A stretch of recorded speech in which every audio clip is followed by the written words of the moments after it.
Classroom Dynamics is supported by Logitech. As education continues to evolve, so does Logitech Education, your partner in content creation for the classroom.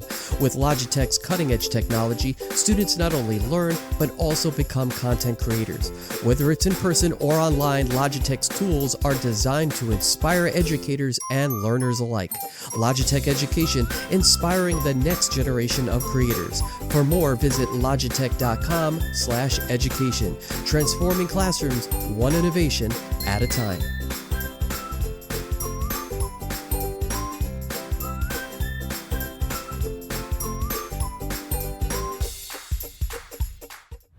Every classroom has the potential to be extraordinary, and the Logitech Reach adjustable content camera is your partner in making that happen.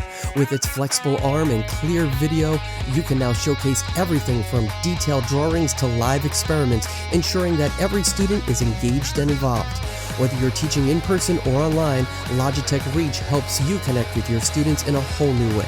Ready to take your lessons further? Visit logitech.com/reach and elevate your classroom to a whole new level.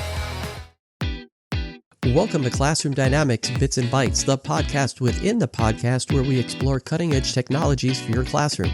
Hi, everybody. I'm your host, Adam Todd. Today, we're unpacking a question that's been buzzing around EdTech circles. Is the EdTech Plateau real, and what does it mean for educators and learners? Now, let's start with the basics. The term EdTech Plateau refers to what many in the industry see as a slowdown or a period where explosive growth, broad adoption, and sky-high expectations are leveling off. Now, as you may remember during the pandemic, EdTech adoption surged as schools moved online practically overnight. Investments soared and new tools rolled out at an unprecedented pace. But now that honeymoon phase seems to be cooling. Engagement with some tools has flattened, investment growth is slowing, and educators are being much more critical about what actually improves teaching and learning. That's the plateau in a nutshell, a shift from rapid adoption to deeper evidence-based evaluation of educational impact. This notion isn't just talk on Twitter threads or Reddit boards, it's actually being discussed in serious edtech and higher education communities, especially in the context of AI technologies like large language models or LLMs. A recent EDUCAUSE article suggests that generative AI, the engine behind tools like ChatGPT, may be reaching a limiting point in capability relative to the hype that surrounds it. The article notes that after the release of GPT-5, some leaders were pointing out that certain use cases, like basic chat applications, may already be saturated. Now, that doesn't mean that AI isn't transformative. It clearly has potential, but it may be entering a plateau phase where improvements are incremental rather than revolutionary. And just like the early internet or the calculator before it, the real change may be in how we use the tool and not just what the tool can do. So what's driving this shift? First, there's more critical evaluation. Teachers, administrators, and districts are asking hard questions like, does this tool improve learning outcomes, or does it engage students in deeper thinking?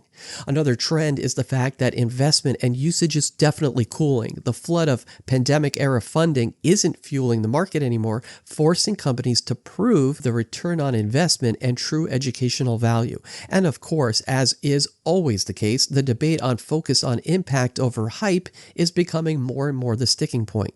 Educators want evidence, not buzzwords, pushing edtech companies toward measurable results rather than flashy features. In other words, the plateau isn't necessarily a crisis. It's just more of a transition from quantity to quality. So is the EdTech plateau real? The signs say yes, but that doesn't mean that it's all bad news. It's actually a good opportunity for educators and developers to rethink, refine, and recommit to tools that truly support learning. So what matters most isn't whether every EdTech promise is fulfilled, but rather it's whether these tools can help learners think, create, and grow. Now, for more on the EdTech Plateau, here are our Google Notebook language model hosts, Bits and Bytes. We're really glad you're here with us today because we are going to do something a little different. Usually we look at a specific topic, maybe a book, but today we're taking a snapshot of the entire world of education technology. Right, as it is right now. Exactly. It's February 2026. And if you've been following this space for the last, 5 or 6 years, you know the narrative has been, well, deafening. Oh, absolutely. Incredibly loud. It was all revolution, transformation, Explosive growth. explosive growth, exactly. It felt like every single week there was some new tool that was going to replace the classroom or the teacher or just, change learning forever.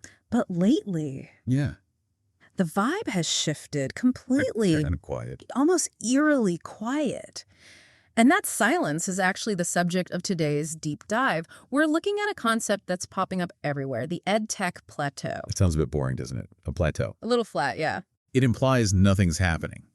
But when you look at the sources we've pulled, this plateau is probably the most dramatic moment we've seen in this sector in a decade. It really is. It feels like the honeymoon is officially over.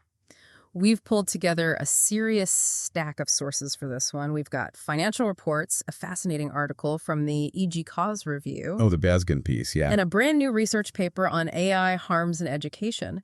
And they all seem to be pointing to the same thing. We've hit a wall.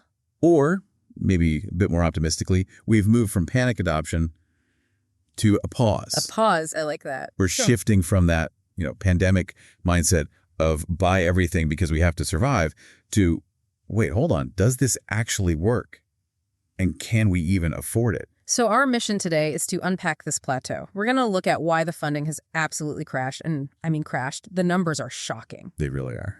We're going to ask a scary question about the tech itself. Is AI actually maxing out? And most importantly, what does this pause mean for teachers and students in classrooms right now? And that last part is so key. Because while the investors might be panicking, I think the teachers might actually be breathing a huge sigh of relief. Let's get into it. And we have to start with the money. Because, when we talk about tech, we talk about lines going up and to the right. Growth, growth, growth. Always. But the numbers you found, they go in the other direction. They are stark. We looked at a report from TechLoy, and the data tells a very clear story of a massive boom and then a massive bust. If we go back to 2021, that's peak pandemic hype. Right. Global EdTech funding hit $19.4 billion. Nearly $20 billion. That was the era of Zoom school, everyone throwing money at remote learning. I remember that. It was a gold rush. Now, fast forward to the end of 2025, that number, it didn't just dip, it flattened. Yeah. The total funding was $2.7 billion. Wow. Okay, let's just pause on that. That is not a dip. That's a cliff. You're talking about an almost 85% drop in capital. It's massive. And the report highlights that late-stage funding, those big checks that turn startups into giants. Series C, Series D. All of that. It's basically evaporated. Investors lost patience. They saw students go back to physical classrooms, and they realized a lot of these tools just weren't retaining users. But hold on, I have to play devil's advocate here.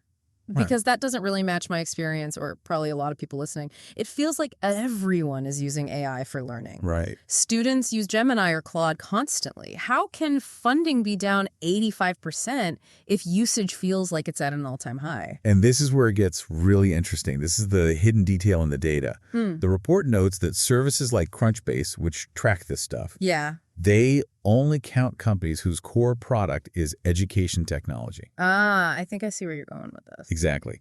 ChatGPT, Gemini, Claude, those are general AI. They are not counted as ed tech companies. They're infrastructure companies. Right. So the paradox is that the tools actually transforming education, the tools every student has on their phone, they aren't considered ed tech by investors. So the standalone ed tech category is getting eaten alive. It's being eaten by general AI. It makes total sense. Why would a school buy a specialized chemistry tutor bot for $10 a month? Yeah. when the general chatbot they already have can do it better? Yeah. And for free? Maybe. So investors aren't going to touch a homework helper app when OpenAI could just release a feature update and kill their business overnight? Precisely. That's why the money that is still flowing is very, very specific. It's not going to general learning platforms anymore. So where is it going? If you're a founder in 2026, how do you get a check? It's going to niches, places where accuracy is, like life or death, or where time savings are immediate and obvious. Okay. The biggest winner we saw was a company called Amboss. In late 2025, they raised $260 million. And what do they do? Medical learning for doctors. Okay, that tracks. High stakes. You can't rely on a hallucinating chatbot when you're studying for your boards. Right. You're not going to ask a generic AI, how do I perform this surgery? You need a specialized, verified tool. So that's the high stakes bucket. What's the other one? The other is administrative automation. So tools like Magic School AI. I've heard of them. They're not trying to replace the teacher. No, and that's the whole selling point. They build tools to automate lesson planning, grading, emails. The boring stuff. All the boring stuff. They're selling time back to overworked teachers. They aren't claiming to revolutionize learning. They're claiming to revolutionize the paperwork around learning. So the formula is help a doctor save a life or help a teacher save an hour, and you might get funded. Pretty much. But if you have a cool app for learning French, good luck. Right. Although we have to talk about the one massive exception that proves the rule here. We can't skip Physics Wallah. Oh, I love this story. It's such an outlier. It's incredible. In a year where global EdTech was basically dead, Physics Wallah in India successfully IPO'd. And hit a $5 billion valuation. Exactly. So what do they do differently? Two things: community and profitability. They started as a YouTube channel. They built this massive loyal following. By offering stuff for free or super cheap. Right. They didn't burn venture capital cash to buy users with ads. They were profitable before they went public. Which is basically unheard of these days. It is. It shows that the era of growth at all costs, burn cash now, figure out profit later, that's just dead. Okay, so the financial fuel is gone. That explains the business side of the plateau. But there's another wall we need to talk about, a more technical one. You're talking about the tech wall. Right.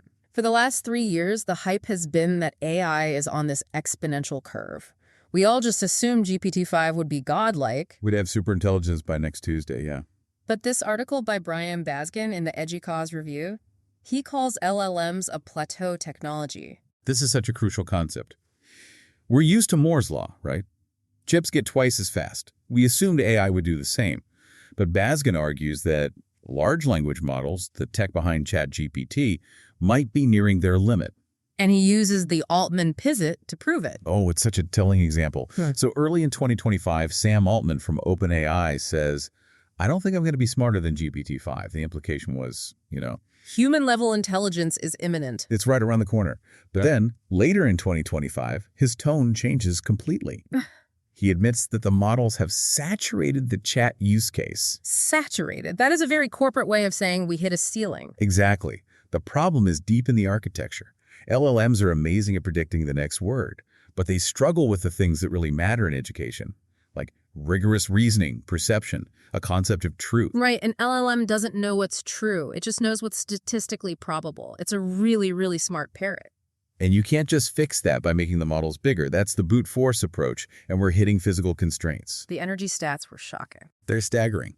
The IEA predicted that by 2030, U.S. data processing for AI could use more electricity than all traditional manufacturing combined. That's just unsustainable. A school district can't afford software that needs a small power plant to run. Completely. So unless there's a totally new breakthrough, something that isn't an LLM, we might be stuck with this level of AI capability for a while. And that is the plateau. Okay. The tool isn't getting infinitely smarter every 6 months. So now we have to actually figure out how to use it. Which brings us to the classroom. The most important part. If the tech isn't going to replace the teacher, what does this all mean for schools? Well, Baskin makes that really interesting comparison to the internet in the 90s. Right. He brings up Clifford Stoll, who in 1995 called the internet a wasteland of unfiltered data. Which is hilarious now, right? But his point is that the internet did transform everything, but it didn't make schools obsolete. It just became a tool. It became the plumbing.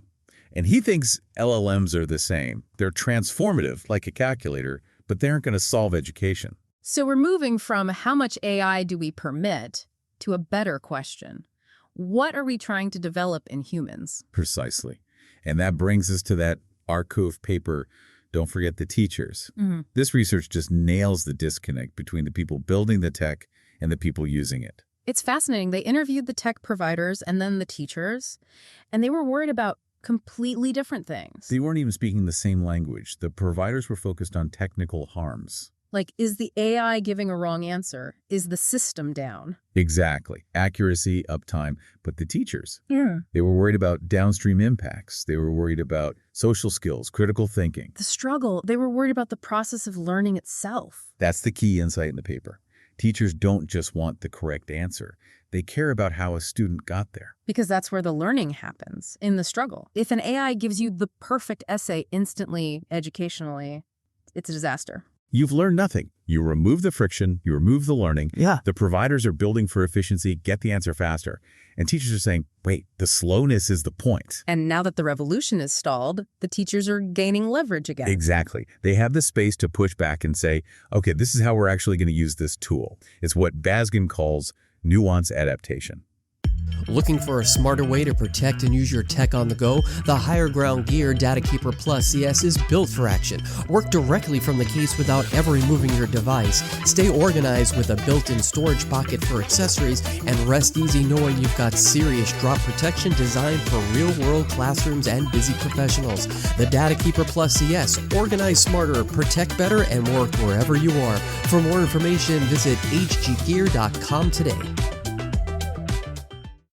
Looking to spark excitement in your classroom and save time? Head over to Highly Motivated on Teachers Pay Teachers. From engaging lesson plans to creative lab books and test prep tools, these resources are designed to inspire learning and take the planning stress off your plate. Highly Motivated, motivating teaching resources that engage and inspire. For more, search Highly Motivated on Teachers Pay Teachers. So what does that look like? If we look forward a few years, where do we go from here? Well, first, the label EdTech might just fade away. You won't buy EdTech writing software. You'll just use Microsoft Word with AI baked in. So education technology just becomes technology. Maybe it becomes boring. And boring is good. It means it works. And for teachers, the role shifts. The sources suggest you use AI for ideation brainstorming, creating a first draft. But you preserve traditional assessments to verify that the student actually understands it. In many cases, yes. We're seeing a return to oral exams, in-class writing. It's about teaching AI literacy, not just buying a new curriculum. You know, it seems like this plateau is actually a really good thing for the system. I think so. We were all running at 100 miles an hour, terrified of being left behind, and now the car's slowed down. We can catch our breath. It allows for sanity to return. Schools made a lot of panic decisions. Now they can ask the hard questions. Does this actually help a student learn, or is it just flashy? And the answer seems to be we need to focus less on the tech and more on the ed. Imagine that, focusing on education in EdTech. Radical concept, I know. But it really does feel like the dust is settling, the investors have moved on, and what's left is the hard work of actually teaching. Which is where the real value is. Not in the valuation of a startup, but in the classroom. You know, before we wrap, I want to circle back to something Baskin wrote. It's a thought that I think just perfectly captures this moment. I think I know the one you mean. About wisdom. Yes. He wrote that the real test isn't whether GPT-5 is smarter than us. The test is whether education is wise enough to know the difference between a tool and a master. That really sticks with you. We spent a few years thinking the tool could replace the hand. And now we know it can't. And maybe that's the silver lining of the plateau. It forces us to become masters of the tool instead of just consumers of it. Couldn't have said it better myself. Well, that is a wrap on our deep dive into the EdTech Plateau. We hope this gives you a clearer picture of why the headlines have quieted down and why that might actually be the best news teachers have heard in a long time. Stay skeptical, And as always, stay curious. We'll catch you in the next deep dive. For more on Classroom Dynamics, follow us on X at Class Dynamics or on Instagram at Classroom Dynamics Podcast. And be sure to search Classroom Dynamics on Apple Podcasts, Spotify, or wherever you listen to your favorite podcast shows.